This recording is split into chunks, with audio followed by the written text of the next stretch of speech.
After 4 hours of football, Bad Bunny, and 3-layer bean dip, how can one possibly expect to show up for work tomorrow? Shouldn't the Monday after the Super Bowl be a national holiday? That's what a lot of people want to know, and some are quite serious about it. We sent 17's Robert Price out to tackle that story. How, pray tell, is anyone supposed to operate a forklift while they're still in the day-after throes of a food coma?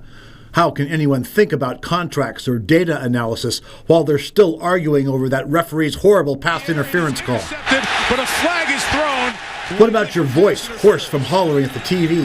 The agony of foolish wagering, the bloat of excess beer. Of course you need a day off to sleep, to lick wounds, to take out all that extra trash.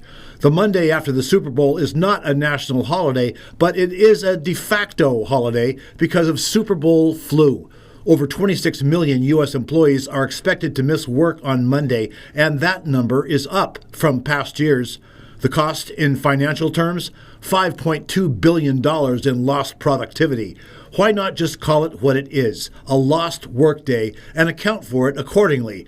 These fans of the Raiders and Cowboys are all for it. National holiday, absolutely. It's already national call-in sick to work that Monday anyway, so that should be a given. Definitely, we need time to recuperate. That's the day that most people call in sick anyways. So they might as well make it a national holiday so we ain't got to call out no more. Perhaps surprisingly, so is this prominent Bakersfield businessman, Ben Stinson, third-generation owner of Stinson Stationers. Super Bowl Monday should definitely be a holiday. We need more holidays because people are going to call in sick, they're going to call out or whatever you want to call it, and they might as well go ahead and make it another holiday because we already have how many different 3-day holidays do we have? We have Martin Luther King, and we have President's Day, and we have Cesar Chavez Day, and we have, who knows?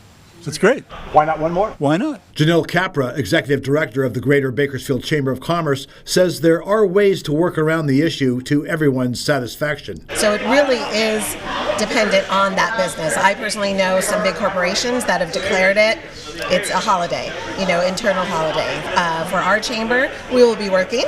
Our team will be there. There are some that also look at different holidays like floaters of after Thanksgiving, the Friday. And so I think it's really important overall when an employer is looking at the culture of their organization to decide ahead of time what holidays make the most sense. No matter what Congress decides on the issue, and no, don't expect them to act on it either way, plan for a 3-day Super Bowl weekend next year. Why? Because Super Bowl 61 is scheduled for February 14th, 2027, which falls on the eve of President's Day. So it'll serve as sort of a test case for proponents of a permanent holiday on Super Bowl Monday. In Bakersfield, Robert Price, 17 News.